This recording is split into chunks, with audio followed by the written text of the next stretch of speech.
এটা সুন্নিয়তের আমাদের ইমানের বাড়ি। কিসের বাড়ি? ইমানের বাড়ি। সুন্নি দেখাইলেন শেরে বাংলা, ঠিক না? জোফে জঙ্গলে কোথায় আল্লাহর ওলি আছে, বেলায়েত চোখ দিয়ে পরিচয় করাই দিলেন শেরে বাংলা সৌজু। অস্বীকার করার মতো কোন সুযোগ নাই। রবিও শেরে বাংলা টিভি কিন্তু লাগাইতো ইতে দেরি, বেগুনে লাগাই গিয়ে ইতে সেটি বেগুনে জেরায় টুপি পর্যন্ত লান্নল দিকে এত যে মাহফিল।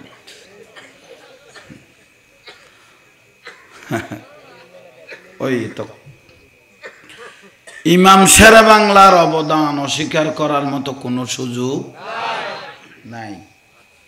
কিন্তু আফসোসের বিষয়, বর্তমানেও কিছু সুন্নি সেজে মুনাফিক আমাদের মধ্যে বের হয়ে গেছে, ঠিক না? নামদারি হুজুর বাতিলের হোসামা না ফোসামা,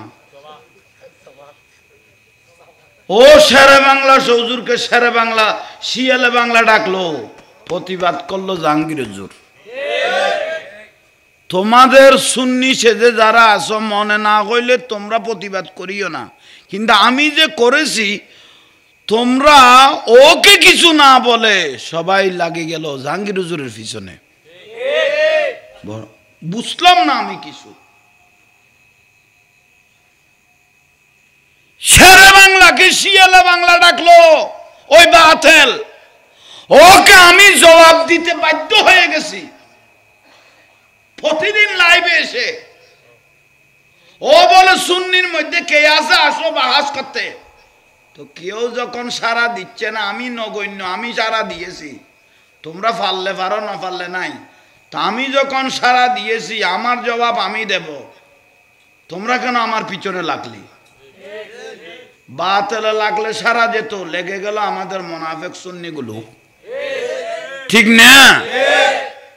মাজারে মাজারে ড্রামে ড্রামে মদ পাওয়া যায়, যত বড় মাজার এত বড় দান বাক্স, এগুলো বাতিলে বলে নাই, সুন্নি সেজে মুনাফিক গুলো বলতেছে আমি জান কোরবান দেব, তবু ওই জাহাঙ্গীর হুজুর বলে যাবে। এটা শেরে বাংলা সৈনিক, ঠিক না? মুনাফিকের সান নাই। শেরে বাংলা হুজুর আফসোস করে বলেছিলেন বাতিলেরা আমার ডাকে প্রস্তাব করে দিয়েছে, কিন্তু আমার মুনাফিক কিছু সুন্নিদের কারণে একদিন সুন্নিয়ত ধ্বংস হবে, ঠিক না?